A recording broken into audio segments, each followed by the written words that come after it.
그 중국의 둥펑 17호기가 2020년까지 실전 배치된다고 중국 언론이 오늘 보도했습니다. 이 둥펑 17호에는요 핵탄두가 탑재되며 극초음 활강을 하기 때문에 미국의 MD 미사일 방어 체제로는 요격이 거의 불가능하다 이렇게 지금 중국의 군사 전문가들이 주장하고 있습니다. 네, 둥펑 17 미사일은요 저희 뉴스탑10에서 여러 번 등장했던 극초음속 미사일입니다. 둥펑 17이 어떻게 발사되는지 개념을 한 번 더 다시 살펴보겠습니다. 지상에서 일단 발사가 되고요.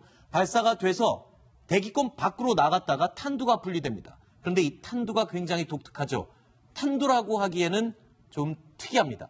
비행체, 스스로 비행을 하면서 좌표를 찾아서 마음대로 자유자재로 움직일 수 있기 때문에 미사일 방어망을 교묘하게 피해갑니다. 그리고 탄도가 없기 때문에 요격이 불가능한 그런 상태이죠. 그래서 탄도라기보다는 자율적인 비행체라고 부르기도 합니다. 자, 이 둥펑 17 미사일. 일단 미국이 요격을 할 수 없는 상황인 건 분명한 거죠. 중국 전문가가 이것은 절대 요격할 수 없다라고 이야기를 했는데 사실관계부터 분명히 하자면은 요격할 수 있습니다. 그래요? 우리 탑10에서 러시아의 전략 무기로 여러 번 소개했던 아방가르드라는 비슷한 무기가 있습니다. 똑같죠. 러시아의 아방가르드와 아주 비슷한 무기입니다. 같은 개념의 무기인데 아방가르드는 저 둥펑 17보다 2배에서 3배 정도의 고도까지 올라가서 저 둥펑 17보다 2배, 그러니까 마 20 정도까지 가속을 해서 내려오기 때문에 현존하는 미사일 방어 체계로는 요격하기가 좀 어려운 것이 사실인데요. 저 둥펑 17 같은 경우에는 아방가르드보다 한 3분의 1 정도밖에 고도밖에 못 올라갑니다. 가속도 마 10 정도밖에 못하기 때문에 미국이 가지고 있는 요격 미사일이 SM-3가 그 속도가 마 15.25 정도 됩니다. 그러니까 충분히 요격하고도 남는데 도대체 어떤 자신감으로 저런 이야기를 했는지 잘 모르겠습니다. 그렇지만 일단은 지금 중국의 주장대로라면 미국의 방어망을 충분히 뚫을 수 있다라고 위협을 하고 있는 건 사실인 것 같습니다. 자, 이를 가만히 두고 볼 수 없겠죠. 미국 과연 어떤 방패로 응수를 했을까요? 기술력보다는 의외의 방법을 택했습니다. 물량 공세를 택했습니다. 러시아에서 이미 상용화된 방식이기도 한데요. 화물선이나 유조선 상당히 많겠죠. 이 짐을 다 비우고 그 빈 공간에 미국이 자랑하고 있는 최첨단 미사일들을 잔뜩 실어서 바다 곳곳에 뿌려놓겠다는 겁니다. 그러니까 가격은 얼마 들지 않지만 가성비는 최고의 효과를 누릴 수 있는 이런 의외의 방법을 사용한 건데 이렇게 되면 상선, 그러니까 유조선이나 화물선에 미사일을 도대체 얼마만큼 한 척당 싣고 다닌다는 얘기입니까? 네, 현재 나온 계획으로는 한 10셀 정도, 한 셀에 8발 정도가 들어가는데요. 10셀이면 80발 정도가 되겠죠. 셀이라고 하는 게 무슨 말입니까? 하나의 단위, 미사일을 발사할 수 있는 한 개의 어떤 모듈을 얘기하는데요. 그 미국의 이지스 구축함이 통상적으로 한 96발 정도의 미사일을 싣고 다닙니다. 그런데 이 이지스 구축함 한 척의 가격이 15억 달러, 그러니까 우리 돈으로 하면 2조 원 정도 됩니다. 그런데 이 상선 같은 경우에는 이것이 미 해군이 공식화한 것은 아니고 미 해군 연구소에서 제안한 개념인데 이런 컨테이너선이라든가 화물선을 개조해서 미사일을 탑재하게 되면 한 척에 2,500만에서 5천만 달러, 그러니까 우리 돈으로 한 600억에서 700억 정도면 해결이 가능하다라는 그 연구 결과를 내놨습니다. 이지스함 같은 군함을 만드는 것보다 훨씬 가성비가 좋다 이 뜻이군요. 예, 맞습니다. 가격도 훨씬 저렴하고 이지스함에는 한 300명 정도의 병력이 들어갑니다. 그런데 저런 상선에는 한 20명 정도의 인원이면 되기 때문에 운영 유지비도 크게 저렴합니다. 그런데 이런 상선에 미사일을 실어서 평상시에는 그냥 화물선을 운용을 하다가 필요할 경우에는 굳이 저 상선 자체에 어떤 전투체계를 탑재하지 않아도 미국은 네트워크가 굉장히 우수하지 않습니까? 그 네트워크로 표적 정보만 전파를 해주면 미사일만 발사해주는 그런 어떤 미사일 탄창, 미사일 매거진이라는 표현을 썼습니다. 그렇군요. 미사일 매거진 역할을 하는 것이죠. 자, 더 쉽게 얘기하면 전 세계 바다 곳곳에 그리 비싸지 않은 화물선들을 곳곳에 여러 군데 띄워놓고 거기에 미사일을 실어 놓는다. 그러면은 위치도 계속 바뀔 테고 움직이는 바다 위에 미사일 발사대가 되겠군요. 네, 미국 같은 경우에는 함정의 숫자가 좀 제한돼 있습니다. 355척까지 늘리겠다고는 하지만 예산상으로 그 척수를 다 확보하는 데는 시간이 좀 오래 걸린다라고 미 의회 예산국에서 경고를 했는데요. 그에 대한 대안으로 저런 개념이 나왔습니다. 미국이 만약에 저런 식으로 화물선에다가 미사일을 대량으로 탑재를 해서 운용을 한다면은 사실 우리 칠함대 중국을 견제하는 칠함대가 전투함 숫자가 10척이 안 되는데 이 10척을 보완해서 저런 함정 한 10척 정도만 갖다 놓으면은 칠함대가 중국을 향해서 동시에 1000발에서 1500발의 미사일을 대량으로 쏟을 수 있는 그런 능력을 확보하는 것이기 때문에 중국 입장에서는 굉장히 골치 아픈 상대가 되지 않을까 싶습니다. 가격은 그렇게 비싸지 않지만 화물선을 곳곳에 띄워놓음으로써 최첨단 미사일 1500발까지 중국을 겨냥하게 만들 수 있다. 상당히 기발한 아이디어인 것 같은데 미국이 만약에 이 화물선, 미사일을 잔뜩 실은 화물선들을 배치를 한다 그러면 주로 어느 지역에 배치를 할 것 같습니까? 어느 지역에 특정하지 않고 평소에 화물선을 운영하기 때문에 실제 어느 배인지도 잘 모르고 그러니까 어떻게 보면은 중국 측에서 찾기가 거의 불가능하죠. 군함이 아니니까 그렇죠. 찾기가 힘들겠군요. 그러니까 그냥 화물선 쓰다가 어느 순간에 컨테이너 몇 개만 실으면 그게 바로 미사일 그 구축함이 되는 것이기 때문에 중국으로서는 상당히 골치 아플 겁니다. 네. 그런데 중국도 역시 이 방법을 또 검토하고 있는 중이라면서요? 사실 이 방법을 처음 개발한 것은 러시아입니다. 우리가 일반적으로 항만에 쌓여있는 컨테이너 박스 안에 두 개를 한 개 조로해서 한 개는 미사일을 싣고 한 개에는 통제소를 싣습니다. 그래서 그렇게 운용을 하면은 밖에 외관에서 봤을 때는 저것이 컨테이너 박스인지 미사일인지 알 수가 없습니다. 그러네요. 그냥 화물이 잔뜩 실려 있는 화물선 같은데 그 안에 미사일이 다 장착이 돼 있다는 소리죠. 네, 저런 방법을 쓰면은 미국이 제공권에서 절대 우위를 점하고 있는데 미사일 기지가 어딘지 식별할 수가 없습니다. 그렇죠. 그냥 항구에 수만이 쌓여 있는 컨테이너 중에 하나의 미사일이 숨어 있는 것이기 때문에 굉장히 위험한데 문제는 중국과 러시아가 저런 것들을 개발해서 중동 지역의 헤즈볼라라든가 하마스에다 이것을 제한하고 공급을 하려고 했던 사례가 있습니다. 그런 사례가 있었고 실제로 중국이 저런 형태로 간이 트럭에 얹어서 사용하는 그 미사일을 가지고 이스라엘 구축함에 공격을 시도했던 적도 2006년에 있었습니다. 그러니까 중국, 러시아, 미국 간의 대결에서는 창과 방패로 유용한 방법이기도 하지만 이게 제3의 테러 국가로 만약에 유출될 경우에는 이 모든 국가들이 위험해질 수 있는 그런 상황도 있겠군요.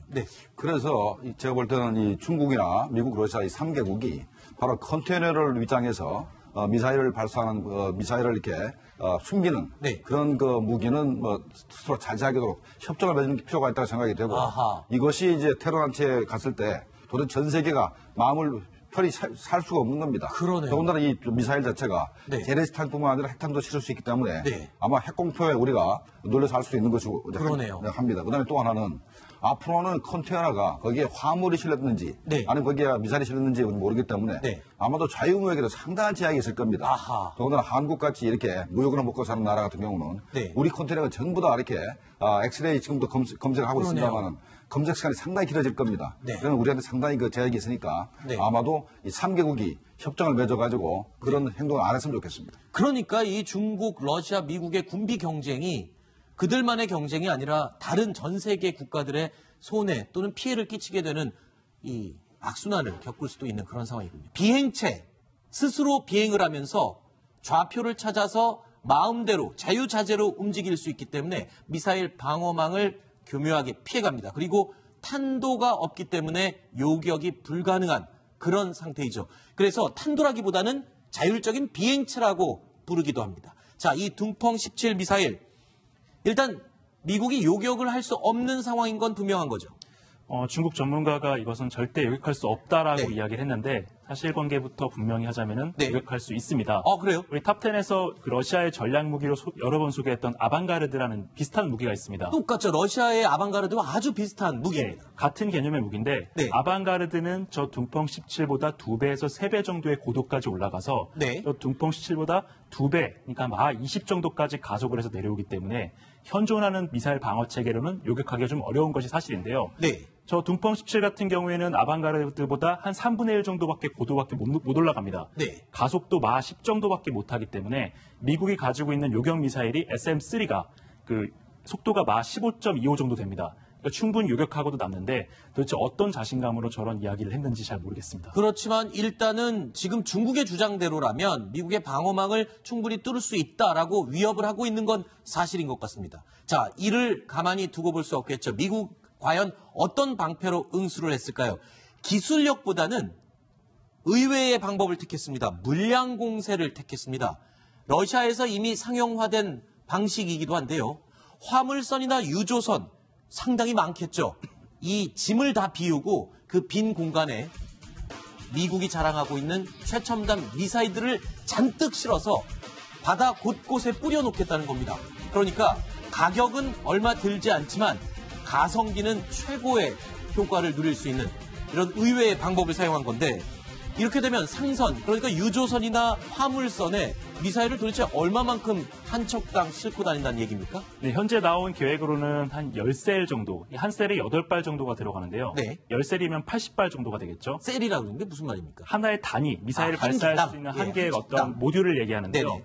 그 미국의 이지스 구축함이 통상적으로 한 96발 정도의 미사일을 싣고 다닙니다. 네. 그런데 이 이지스 구축함 한 척의 가격이 15억 달러, 그러니까 우리 돈으로 하면 2조 원 정도 됩니다. 어허. 그런데 이 상선 같은 경우에는 이것이 미 해군이 공식화한 것은 아니고 미 해군 연구소에서 제안한 개념인데 네. 이런 컨테이너선이라든가 화물선을 개조해서 미사일을 탑재하게 되면 한 척에 2,500만에서 5천만 달러, 그러니까 우리 돈으로 한 600억에서 700억 정도면 해결이 가능하다라는 그 연구 결과를 내놨습니다. 이지스함 같은 군함을 만드는 것보다 훨씬 가성비가 좋다 이 뜻이군요. 예, 맞습니다. 가격도 훨씬 저렴하고 이지스함에는 한 300명 정도의 병력이 들어갑니다. 네. 그런데 저런 상선에는 한 20명 정도의 인원이면 되기 때문에 운영 유지비도 크게 저렴합니다. 그런데 이런 상선에 미사일을 실어서 평상시에는 그냥 화물선으로 운용을 하다가 네. 필요할 경우에는 굳이 저 상선 자체에 어떤 전투체계를 탑재하지 않아도 미국은 네트워크가 굉장히 우수하지 않습니까? 네. 그 네트워크로 표적 정보만 전파를 해주면 미사일만 발사해주는 그런 어떤 미사일 탄창, 미사일 매거진이라는 표현을 썼습니다. 그렇군요. 미사일 매거진 역할을 하는 것이죠. 자, 더 쉽게 얘기하면